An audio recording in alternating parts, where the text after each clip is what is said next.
네, 안녕하십니까. 할로원장입니다. 오늘은 이제 룻기 4장을 읽어볼 건데요. 어제 2장을 읽었죠. 3장을 건너뛰는 이유는 제가 룻기를 1장부터 읽어보려고 한 이유가 랜덤으로 룻기 3장에 나왔어요. 그래서 룻기 3장이 스토리라는 거를 간파를 해서 1장부터 읽기로 해서 지금 읽은 순서가 3장, 1장, 2장이 됐기 때문에 다음 장에 4장이 되는 겁니다. 3장에서 이제 스토리가 이제 정리를 한번 해보자면 나오미하고 룻이라는 며느리의 시어머니와 며느리의 이야기인데 지금 룻은 남편이 죽은 상태라 둘이 어떤 이제 서로 같이 있을 이유가 없는 상태인데 그렇게 둘이 만나서 이제 베들레헴으로 돌아가서 2장에서는 보아스하고 룻이 이제 눈이 맞는 장면 그리고 3장에서는 룻이 나오미의 지령으로 아무도 모르게 보아스의 이불 밑에 들어가서 이삭 6개를 받아서 나오미한테 돌아왔더니 나오미가 입 다물고 가만히 있어봐라 라고 한 거. 그래서 4장이 뭐가 될까? 지금 그거를 한번 볼 건데 과연 이 스토리가 어떻게 결말이 나올 것인가 확인해 보도록 하겠습니다.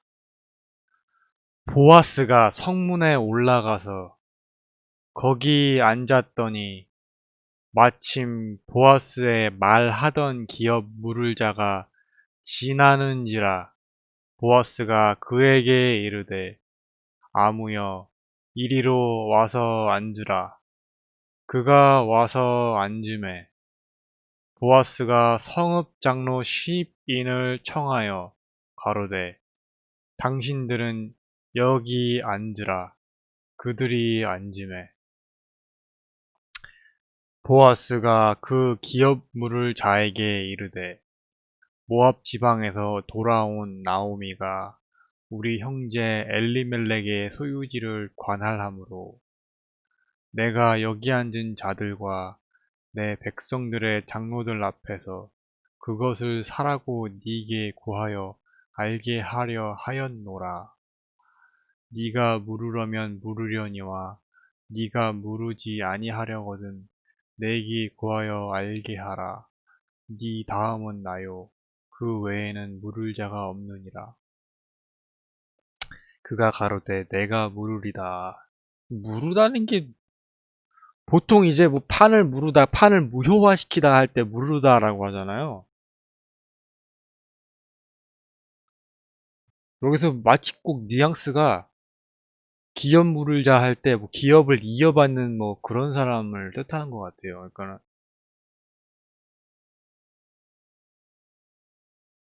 여기서 무르다가 지금 이어받는 걸 뜻하, 여기서 추측을 할 게 아니라 정확하게 한번 검색을 한번 해볼게요. 황금 기업 무르자 뜻 고엘 기업 무르자 기업 무르자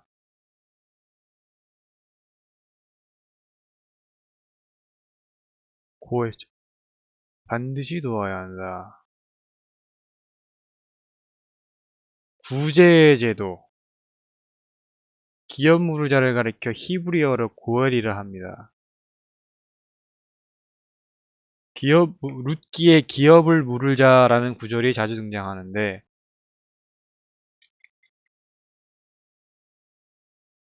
어떤 도움을 주다 기업 무르자가 기업이 대기업 뭐 이런 게 아니고 고엘 친족의 의무를 행하는 자가 도와주는 사람 리디머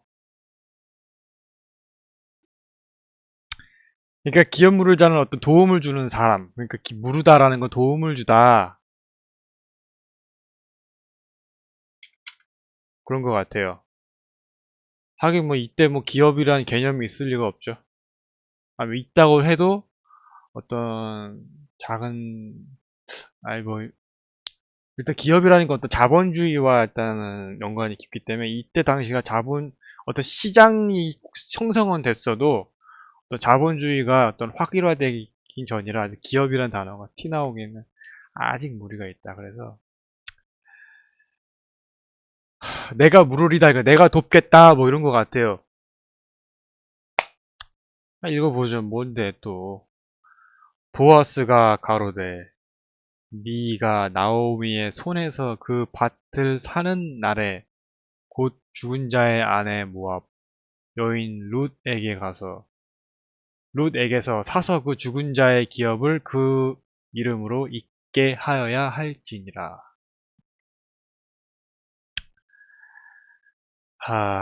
성경에서 기업은 뭘까요? 이걸 확실하게 봐야겠네요. 땅을 기업이라 한다. 분배받은 땅을 기업이라고 한다. 성경에서 중요한 개념 중에 하나가 기업 사상이다. 그래, 쉽게 떠올리는 단어가 기업, 중소기업, 대기업인데요. 땅이다, 땅. 분배받은 땅. 그 죽은 자의 땅을 룻이 그의 이름으로 잊게 하여야 할지니라. 그 기업물을 자가 가로되 나는 내 기업에 손해가 있을까 하여 나를 위하여 무르지 못하노니 나의 물을 권리를 네가 취하라. 나는 무르지 못하겠노라. 누가 누구한테 하는 건지는 솔직히 벌써 길을 잃었습니다. 저는. 근데 이거는 뭐라 못하겠다는 거죠. 결국에는 뭐 땅을 뭘 도와줄 뭐 못하겠다는 거예요. 뭐가 됐든 옛적 이스라엘 중에 모든 것을 무르거나 교환하는 일을 확정하기 위하여 이 사람이 그 신을 벗어 그 이웃에게 주더니 이것이 이스라엘에 증명하는 전례가 된지라. 특이하네요. 그러니까 우리 보통 이제 현대에서는 뭐 계약서를 쓰고 뭐 사인을 하고 지장을 찍고 뭐 서로 사진을 악수하면 사진 찍고 뭐 그러잖아요. 근데 여기 옛날 이스라엘에서는 신을 벗어서 그 이웃에게 줬대요. 그 일을 확정하기 위해서. 참나. 이것도 아이디어네요. 이에 그 기업물을 자가 보아스에게 이르되 네가 너를 위하여 사라 하고 그 신을 벗는지라. 어, 신을 벌었다는 건 이제 어떤 일을 확정지었다 이런 거죠. 보아스가 장로들과 모든 백성들에게 이르되 내가 엘리멜렉과 기론과 말론에게 있던 모든 것을 나오미의 손에서 산 일을 너희가 오늘날 증인이 되었고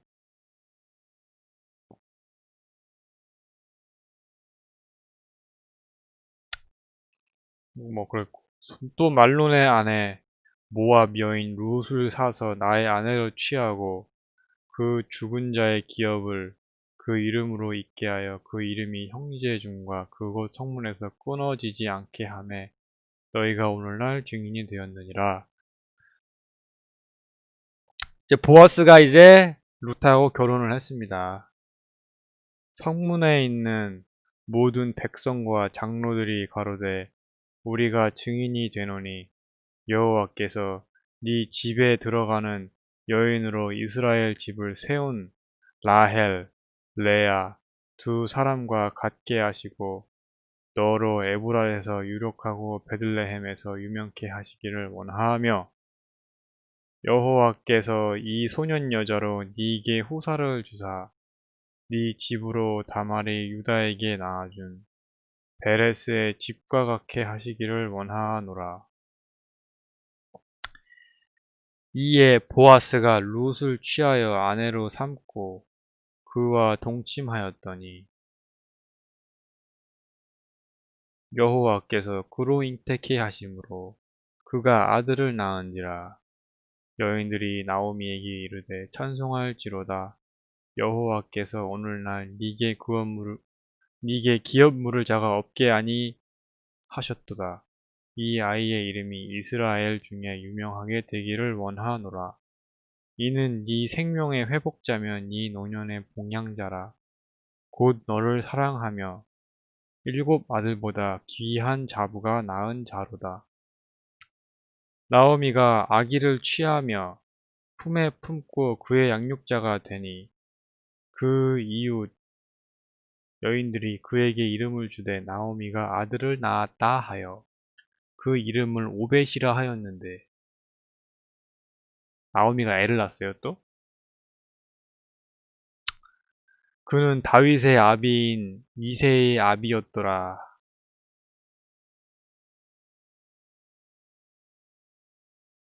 베레스의 세계에는 이러하니라. 베레스는 헤스론을 낳았고 헤스론은 람을 낳았고 람은 암미 나답을 낳았고 암미 나답은 나손을 낳았고 나손은 살몬을 낳았고 살몬은 보아스를 낳았고 보아스는 오벳을 낳았고 오벳은 이새를 낳았고 이새는 다윗을 낳았더라.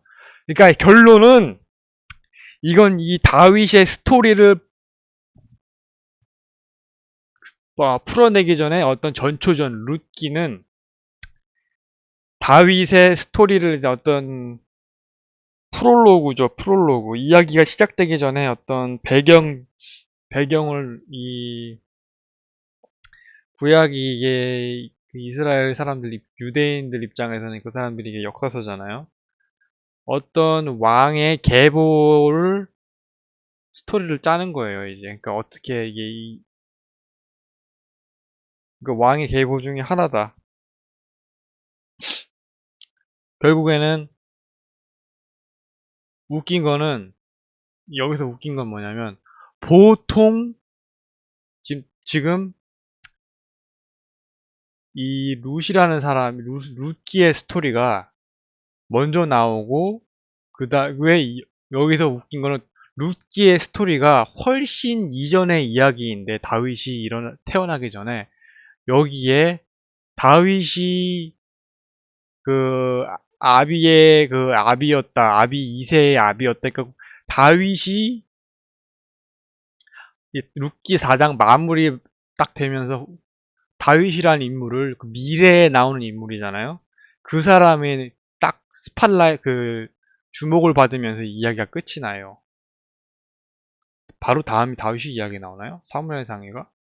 사무엘이 다윗이 이야기였나?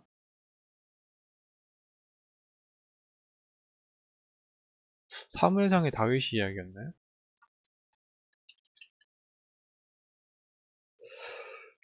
사무엘상에 다윗. 그래서 이게 뭔가 좀 그러니까 다윗의 세상에 있던 사람이 과거에 쓰여진 내용을 수정을 한 건지 아니면은 다윗 시대에 이거를 짜맞춰서 스토리를 만들어 놓은 건지 약간 좀 혼란스럽네요. 왜냐면 결국에는 이 룻기 자체가 이 모든 이야기 자체가 결국엔 마지막에 다윗으로 끝나잖아요. 그럼 이 이야기 자체가 다윗을 위해 만들어진 이야기입니다, 이게. 어떤 룻기라는 인물에 초점을 맞춘 게 아니고 딱 얘기를 들어봐도 이 사람이 어떤 큰 일을 한 것 같진 않아요. 이 사람이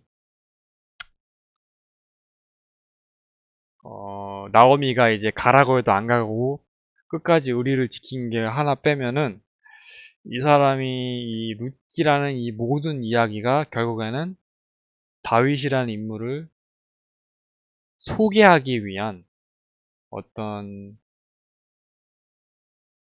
장치, 어떤 하나의 무대? 그러니까는 다윗이라는 인물을 약간 좀 더 주목받게 하기 위한 어떤 예고편이라고 해야 되나요? 그러니까 이거를 좀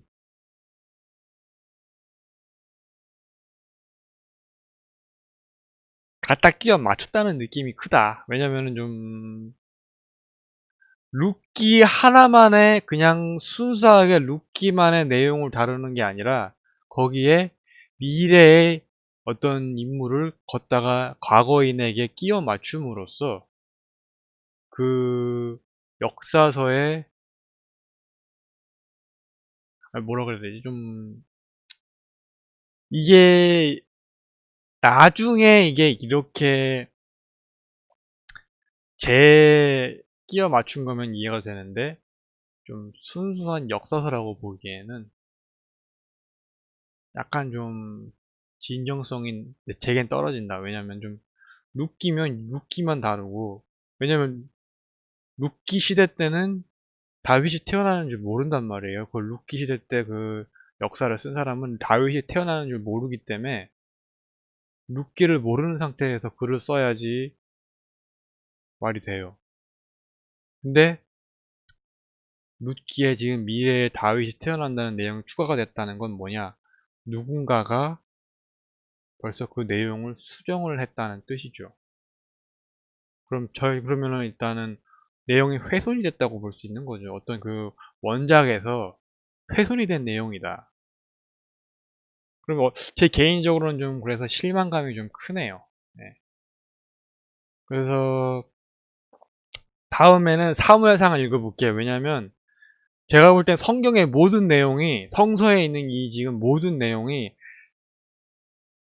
핵심 다막 제가 볼 때는 막 그렇게 막 힘 빼면서 읽을 정도는 아닌 것 같아요. 그래서 근데 다윗이라는 인물 그 이야기 다윗의 이야기는 좀 유명하기 때문에 상식으로 알고 넘어가는 게 좋을 것 같다. 그래서 일단 사무엘 상하하고 그리고 다음 읽을 건 뭐냐면 솔로몬 이야기가 좀 궁금해요. 그래서 그 다음에 다윗 그것을 사무엘 상하를 읽고 솔로몬 이야기 솔로몬이 어디 있는지는 아직 모르겠는데 솔로몬 이야기를 좀 읽어보고 그 다음에 그리고 빨리 예수님 이야기로 넘어가죠. 그거 하나 그 세 명의 인물에 대해 하고 읽고 그 다음에 또 모세에 대한 인물에 대해서 좀 읽어보고 그리고 성경은 그것까지만 하고 그만 읽으려고 할 것 같아요. 이미 많은 몇 달이 걸리기 때문에 일단 그것까지만 읽어보고 이제 다음 단계에 대해 좀 생각을 해봐야겠어요. 랜덤으로 계속 뽑고 갈지 아니면은 성경은 여기까지만 읽어야겠다 할지 아니면 그것도 좀 창세기도 그거 하고 창세기도 좀 읽어보고 그래서 좀 너무 랜덤으로 막 우구장창 가는 것보다 좀 핵심을 빨리 골라서 빨리 좀 달려 속도를 좀 내야겠네요. 좀 랜덤으로 한 열정은 이제 대충 여기저기 들쑤져 봤기 때문에 아 대충 성경이 뭐 이런 분위기로 가는구나 뭐 대충 좀 알 것 같아요. 그래서 한번 이렇게 한번 작계획을 짜보겠습니다. 그래서 오늘 여기까지 봐주셔서 대단히 감사합니다.